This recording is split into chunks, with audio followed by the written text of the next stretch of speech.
Inside this video right here, we're going to be talking about exactly what you need to know to keep your mental health in check when you're out in the field and after your shift when it comes to mental health for you. I want to help decrease failure rates for NREMT, for EMT school, for paramedic school. Watch these videos, watch this content, and believe me, you will start to understand EMS medicine. Anybody out there that wants to serve their community as an EMT or a paramedic should be able to do that, and I'm here as the paramedic coach to help you achieve that. Hey everyone, this is Paramedic Coach. Be sure to smash the like button down below, and if you're new here, be sure to hit subscribe down below as well. Now what we're going to be talking about today is something very important: the mental health behind you. That's it, you, the EMS provider, okay? You know, we talk so much in this channel about what we need to do for the patient, but we can't do much for the patient if we're not of sound mind, if we're not at our top performance and level. I want to give you some of my top tips. I actually got 5 tips for you in this video to help you with your own mental health, because hey, we see a lot in this field. We see patients, people on their worst day, okay? We see death, we see destruction, we see everybody, we see everything from rich to poor, to wealthy, to homeless. You'll see everyone in the field of EMS. So I want to get you prepared for that so your mental can be strong. Now, I'm going to give you my top 5 tips right now for the mental health of you. Is as an EMT, advanced EMT, a paramedic, a first responder provider. Maybe you're in a fire department, watch this video as well, you're a fireman. I want you to remember this. This type of field job is what you signed up for. And while there are perks inside this job that you may very well like, there's always pros and cons to everything. What I mean by that is we have to be the eyes to the patient on their worst day. We see a lot. So you gotta know that going in. But here's how I cope with it at the first level. I remember that the awesome responsibility I have to my patient to be strong inside this situation. And that first tip keeps me level-headed, right? And I'm going to talk about number 2 here. Now the second tip I want to give to you, okay, is if you're not feeling right about a call, maybe a call didn't go the way that you wanted to do. The second thing is you need to talk about it with somebody, okay? So that could be, for example, that could be a close spouse or family member. Talk it out. It could be a supervisor. It could be a partner, right? You need to talk it out. So talk it out, okay? Because here's the truth about EMS providers. EMS providers are really, really, really good about taking care of other people, but we're really, really bad at taking care of ourselves. And I want to help you change that. Now, what does this step number 3 really mean? What it means is, this is what I do. When I wake up every morning, I have a white notepad next to me where I'll write out, what am I doing today to help my physical, my mental, and my spiritual. I do it every day, and I give each one task. I like to give you a challenge. If you're in a tough spot right now, do a 5-day challenge. Give me a 5-day challenge, and give me the hashtag down below, hashtag 5-day challenge, and test it. Put a little notepad, or a little note card, a little flashcard next to your thing, put it up into 5 days, and say, what am I doing today for my physical? What am I doing today for my mental? Today for my spiritual? That will affect you from not getting burnt out. Okay, so here's some tips I can give you. So physical, okay? Do you have a sport that you enjoy? Do you enjoy going to the gym? A lot of people are into weightlifting or bodybuilding, right? Stuff like that. What are you doing for your physical today? It's a 5-day challenge. So choose something that you enjoy. Okay? It's got to be something to help the physical of you. Okay? Remember. Now the mental.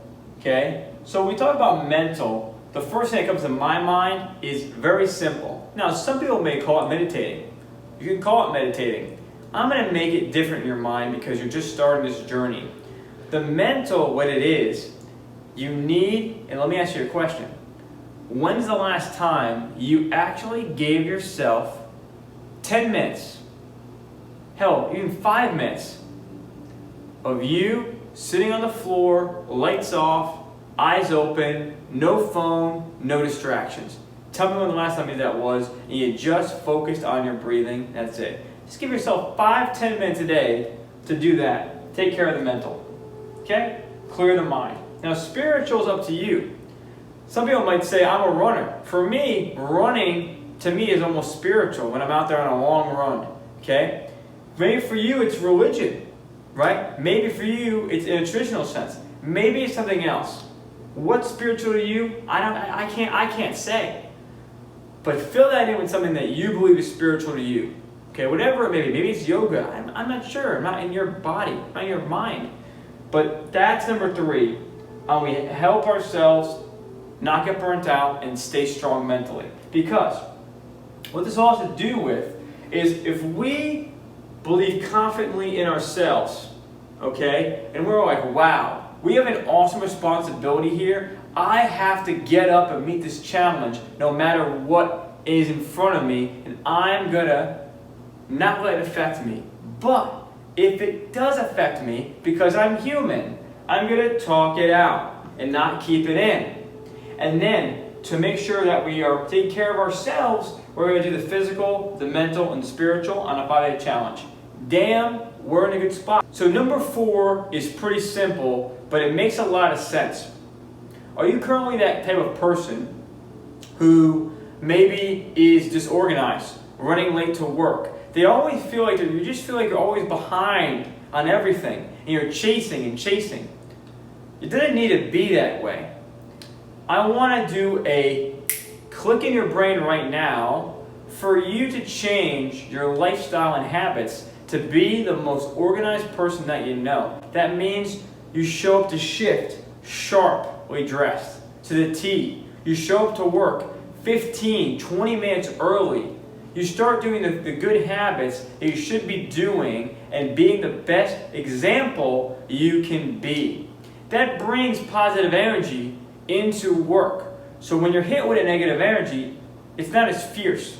What I mean by that is, if you're unorganized, you go into an unorganized ambulance, you have no idea what you're going to eat for the day, you haven't worked out for the day, you're not feeling very good, you're in pain for the day, you go to a really bad call, it's going to mount and mount and mount, you're having other personal issues, it mounts and mounts, and it goes crazy. Do everything in your power to be organized and efficient outside of work, because that is going to bring in to work.